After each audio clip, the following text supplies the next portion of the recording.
U.S.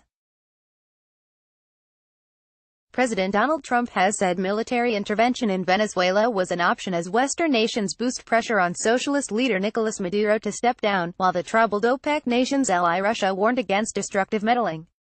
The United States, Canada, and several Latin American countries have disavowed Maduro over his disputed re-election last year and recognized self-proclaimed President Juan Guaido as the country's rightful leader. Trump said U.S. military intervention was under consideration in an interview with CBS aired on Feb. 3. Certainly, it's something that's on this. It's an option, Trump said, adding that Maduro requested a meeting months ago. I've turned it down because we're very far along in the process, he said in a Face the Nation interview. So, I think the process is playing out. The Trump administration last week issued crippling sanctions on Venezuelan state-owned oil firm PDVSA, a key source of revenue for the country, which is experiencing medicine shortages and malnutrition. Maduro, who has overseen an economic collapse and the exodus of millions of Venezuelans, maintains the backing of Russia, China and Turkey, and the critical support of the military. Russia, a major creditor to Venezuela in recent years, urged restraint. The international community's goal should be to help Venezuela, without destructive meddling, from beyond its borders, Alexander Shedinin, head of the Latin America department at Russia's foreign ministry, told Interfax.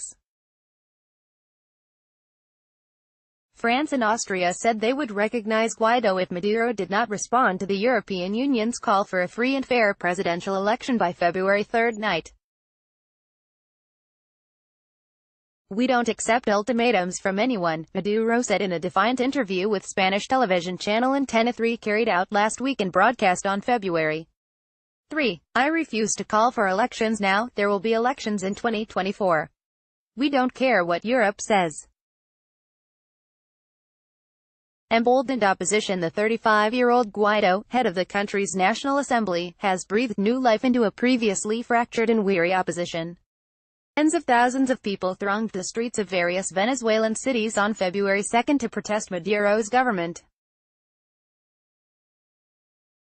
Guaido allies plan to take a large quantity of food and medicine donated by the United States, multilateral organizations and non-profit groups across the Colombian border into the Venezuelan state of Táchira last week, according to a person directly involved in the effort.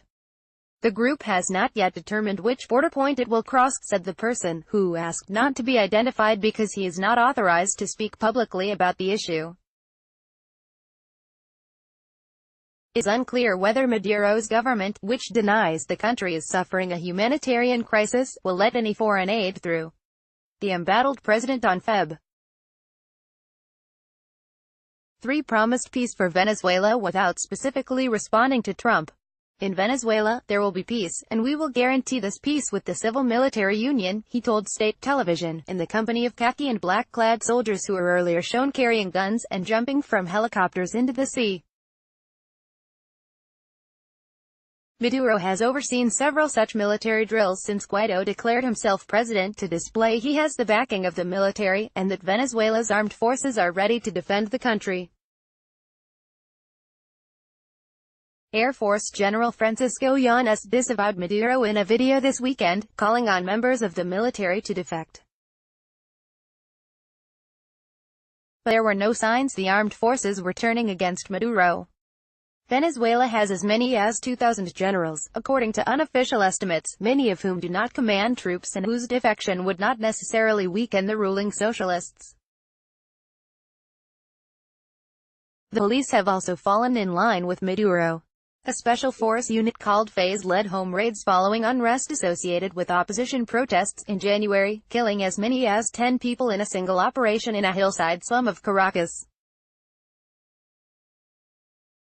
Venezuela's ambassador to Iraq, Jonathan Velasco, became the latest official to recognize opposition leader Guaido this weekend. Donald Trump, Nicolas Maduro, Venezuela, military intervention.